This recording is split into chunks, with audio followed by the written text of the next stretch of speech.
What up, what up? We live. Ain't got nobody up in here, but it's all good. Y'all go end up watching this. Man, Terrence Crawford versus Canelo Alvarez. Big mega fight. I'm hearing a lot of things about it. People think Terrence Crawford has no chance.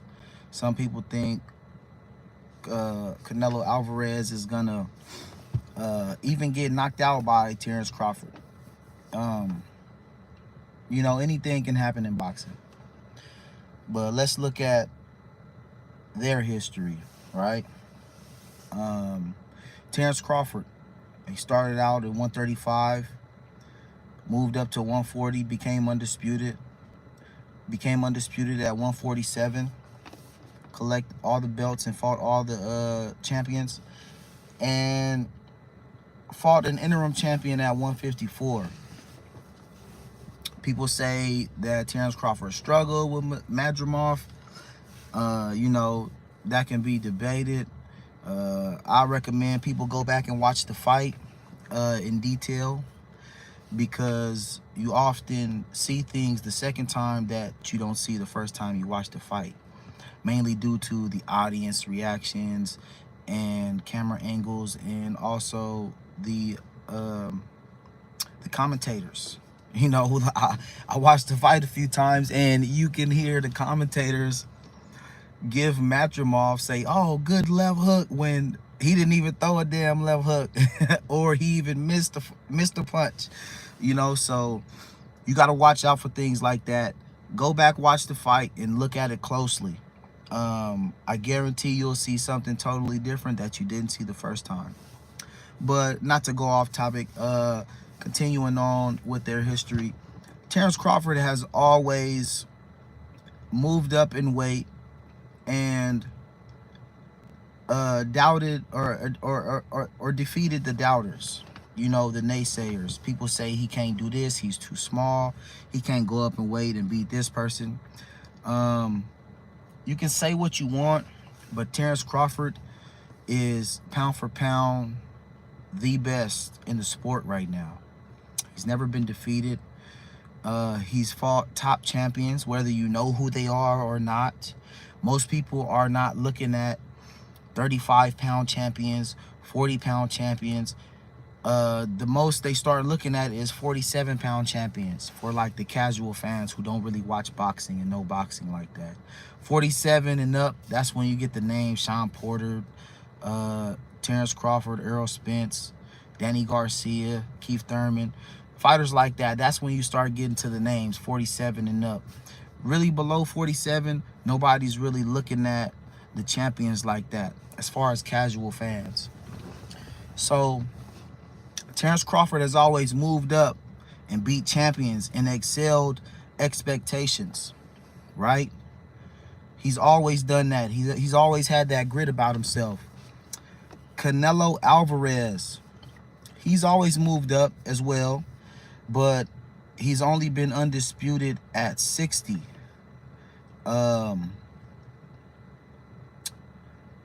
He's skipped out on some champions, which, you know, we would have liked them to fight. Andre Ward, when he was fighting and he was undefeated, he called him out at 68, and Canelo said he wanted to know, he didn't want to fight Andre Ward, which would have been a major fight.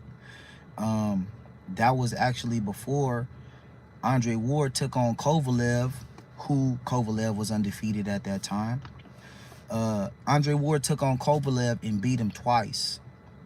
So Canelo ducked out on some fighters that, you know, we would have liked to see him up against, but for whatever reason he was not interested and didn't want to fight, whatever.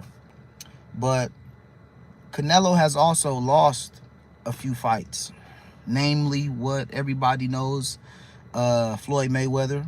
Mayweather put a master class on Canelo Alvarez. People can argue that Canelo was too young and Floyd was too experienced and things like that. I mean, Canelo Alvarez had 42 fights or 40 fights at that time, you know. Yeah, he was only 23, 24, whatever, but he had enough professional experience. He might not have had the quality experience that Floyd has had, but he was definitely experienced enough to be able to fight Floyd Mayweather. And what up, y'all? You're with Palestine or not? I'm not even going. We talking about boxing. I'm not even not to diss you or anything or undermine your comment or anything, but I'm talking about Canelo Alvarez and Terence Crawford. I gotta try to put that. This is my first time going live up on my channel, so I gotta figure out how to put that in the title. But anyway, Canelo Alvarez is by no means a pushover or a he's a great champion as well. Pound for pound, one of the best. Do I think that he's better than Terence Crawford skill-wise? Not quite. I believe Terence Crawford has much more skill. He's just a level above Canelo Alvarez in terms of skill. Canelo Alvarez, you can say, has a better resume. He has more top tier names on his under his belt, but as far as skill and talent, I give that to Terence Crawford over Canelo Alvarez. So Canelo's been beaten, like I said, by Floyd Mayweather. Some people argue and believe that Erislandy Lara beat Canelo Alvarez, which in my opinion, I believe Erislandy Lara should have won that fight. But Canelo was the much bigger star and was backed by more people. And so I believe they robbed Erislandy Lara of that fight. If you go back and watch the Lara fight, you can see Lara outboxing Canelo plenty times, over and over. Not to say that it wasn't a good fight or that Canelo didn't do too much to Lara, but Lara edged that fight out, and they should have gave it to him. So Canelo Alvarez has also recently lost to Dimitri Bivol. Now, Bivol, he's a bigger fighter, bigger than Canelo. Canelo can actually make the weight 175, but should he have gone up that high? He's only been there twice, in my understanding, maybe 3 times. I think for sure with Kovalev. And what up, G? QDTJ, what up, man? He said Triple G in his prime would win Canelo.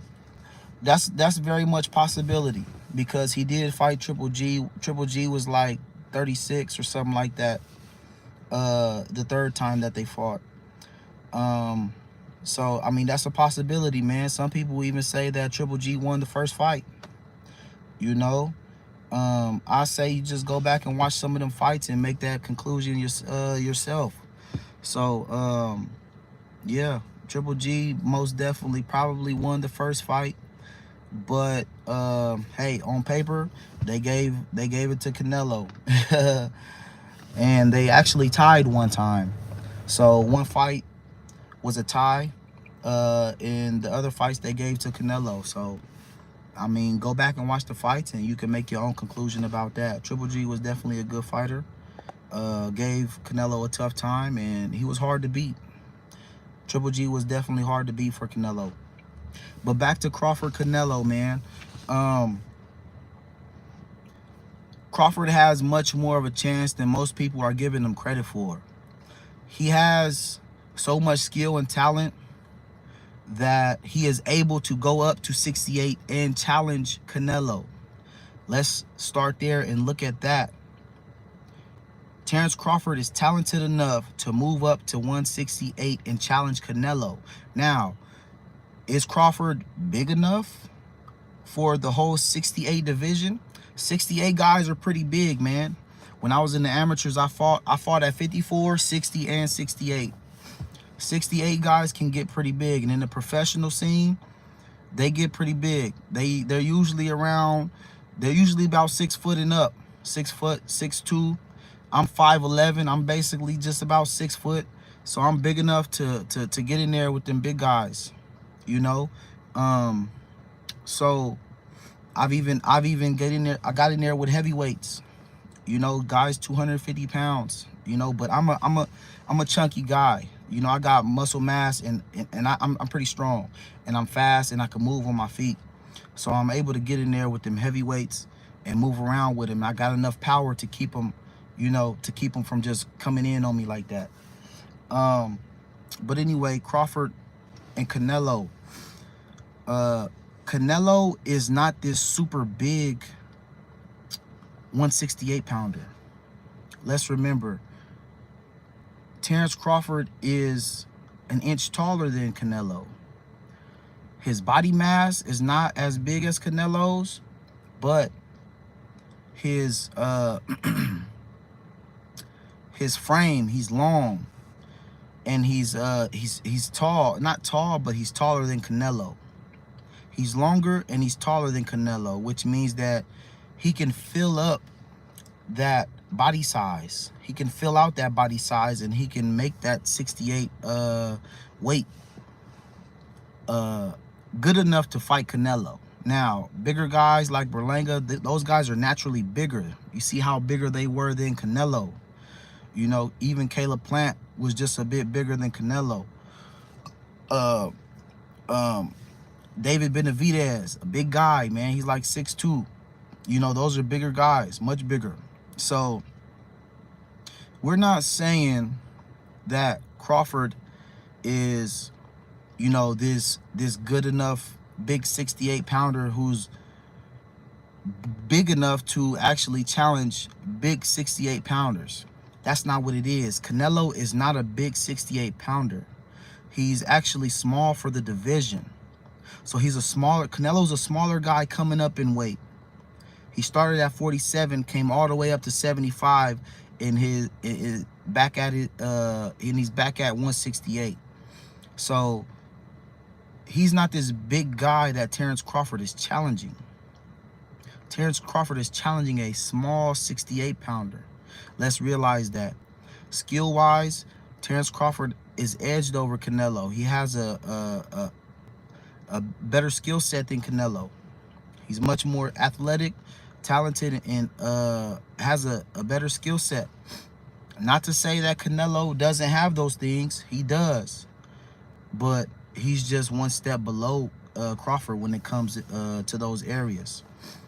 Canelo's flat-footed. He gets tired and he slows down halfway through the fight because he's throwing hard, big punches all the time. He doesn't really throw like in boxing we call it parry punches, like just throwing your jab out there just like to try and set something up. Like he's not doing that too much. Whenever you see Canelo throwing punches, it's mostly hard punches that's landing, that he's trying to land to take something out of you, you know. And with Crawford being as skilled as he is, yeah, he does get hit because he's there to get hit, because that's just Crawford's mentality. He's staying in the paint and he gonna fight it out with you. That's just what he is.